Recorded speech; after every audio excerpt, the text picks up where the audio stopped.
Heavy rainfall and strong winds in Himachal Pradesh on Thursday due to western disturbance posed problems for pilots and airport staff in the operation of flights from Shimla airport.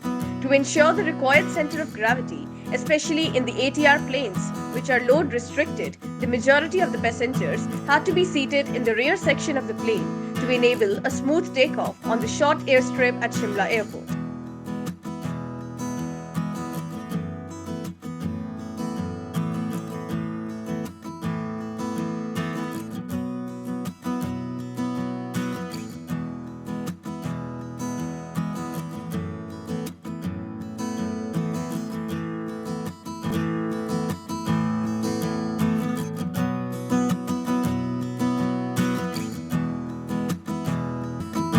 Make sure to drop a like and comment, and don't forget to subscribe to the News Radar.